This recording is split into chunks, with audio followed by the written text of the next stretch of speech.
All right, now I'm going to see if you guys remember this. We talked about this a while back now. This was probably early October, if not the end of September, when we started looking at this. So basically what I did was I just put all of these different functions on Desmos, okay? And then took a screenshot of it. So we've got our wider one here is x squared.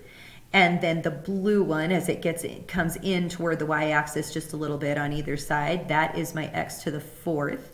And then I did an x to the 6th, which got a little closer yet to the y-axis. Then an x to the 8th, which hugs the y-axis just a little bit more. And then x to the 10th, which gets even a little closer to the y-axis.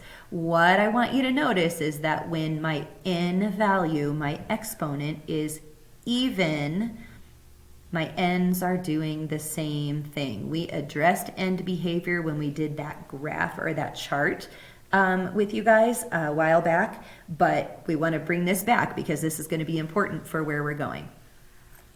Now, sorry about that. This is x cubed, so that's the one that tends to stretch away from the y-axis a little bit more, be a little bit wider.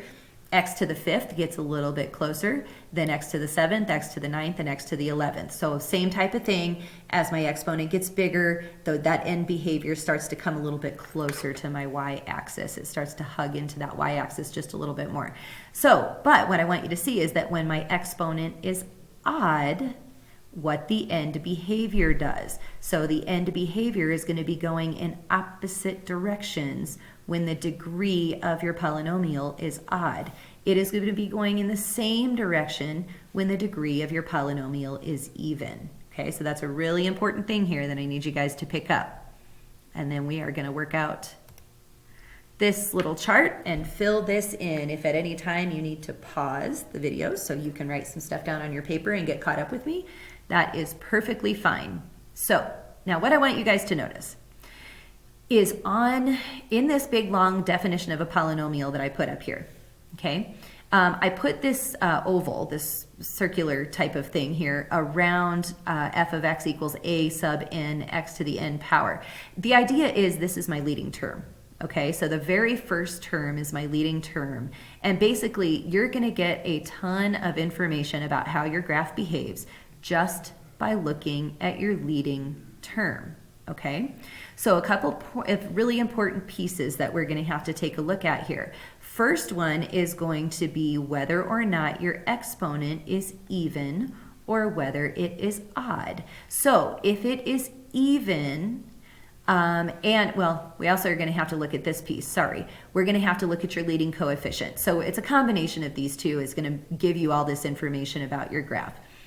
So if your exponent is even, right, and your leading coefficient is positive, okay, then both ends are going to continue to go up, right? It's the fact that it's even means my ends go in the same direction. The fact that it's positive means that they both go up, okay?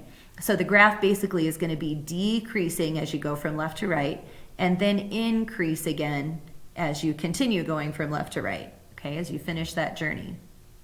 Now, let's look at what if we have an even degree, okay, and what if we have a negative leading coefficient? Then in that case, both of your ends are going to continue down. Okay, so the fact that you have a negative leading coefficient is going to flip that thing upside down, and it's going to make it's going to make your end behavior be pointing toward negative infinity in terms of the y value. Okay, so the graph basically as you go from left to right would be increasing and then decreasing as you get to the right hand side. Okay, now an odd exponent. So when your exponent of your leading term or the degree of your function is odd, basically what's going to happen is your endpoints are going to be pointing in opposite directions, okay? Now when we have a positive leading coefficient, so the leading coefficient is this guy right here, the positive leading coefficient means that this thing is going to be increasing from right to left overall. okay? So now it might do all kinds of weird wonky stuff in between, but it's going to be increasing. It's going to be going from negative infinity up to positive infinity as you go to the right, okay?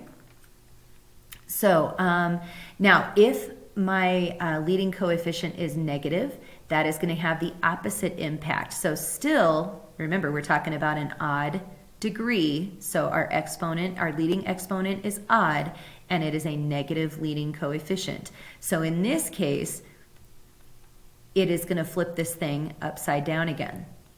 All right, it is my graph as I go from left to right is going to constantly be decreasing. Again, it can do all kinds of weird stuff in between, but overall, the general pattern from left to right is that it's going to be a continual decrease from left to right in terms of end behavior, okay?